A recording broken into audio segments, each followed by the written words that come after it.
Would you recognize Jesus if you saw him today? How?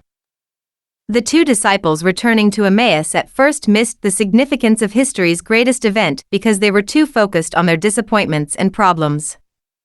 In fact, they didn't recognize Jesus when he was walking beside them.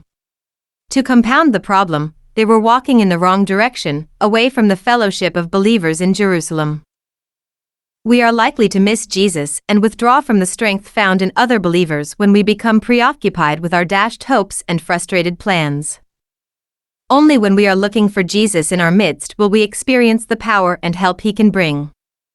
And behold, two of them went that same day to a village called Emmaus, which was from Jerusalem about 60 furlongs.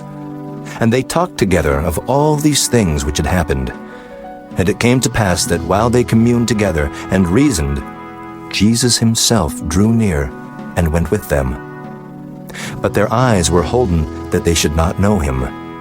And he said unto them, What manner of communications are these, that ye have one to another as ye walk and are sad? And the one of them, whose name was Cleopas, answering said unto him, Art thou only a stranger in Jerusalem, and hast not known the things which are come to pass there in these days? And he said unto them, What things? And they said unto him, Concerning Jesus of Nazareth, which was a prophet, mighty in deed and word before God and all the people, and how the chief priests and our rulers delivered him to be condemned to death, and have crucified him. But we trusted that it had been he which should have redeemed Israel. And beside all this, today is the 3rd day since these things were done. Yea, and certain women also of our company made us astonished, which were early at the sepulchre. And when they found not his body, they came, saying that they had also seen a vision of angels, which said that he was alive. And certain of them which were with us went to the sepulchre, and found it even so as the women had said. But him they saw not. Then he said unto them, O fools and slow of heart, to believe all that the prophets have spoken. Ought not Christ to have suffered these things, and to enter into his glory? And beginning at Moses and all the prophets, he expounded unto them in all the scriptures the things concerning himself.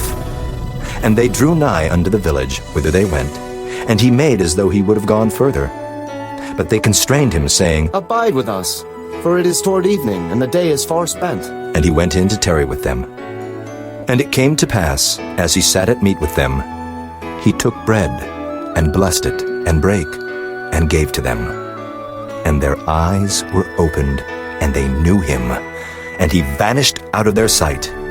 And they said one to another, Did not our heart burn within us while he talked with us by the way, and while he opened to us the Scriptures? And they rose up the same hour, and returned to Jerusalem, and found the 11 gathered together, and them that were with them, saying, The Lord is risen indeed, and hath appeared to Simon.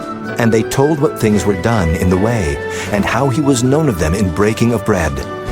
And as they thus spake, Jesus himself stood in the midst of them, and saith unto them, Peace be unto you. But they were terrified and affrighted, and supposed that they had seen a spirit.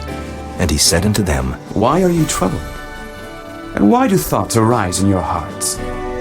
Behold my hands and my feet, that it is I myself.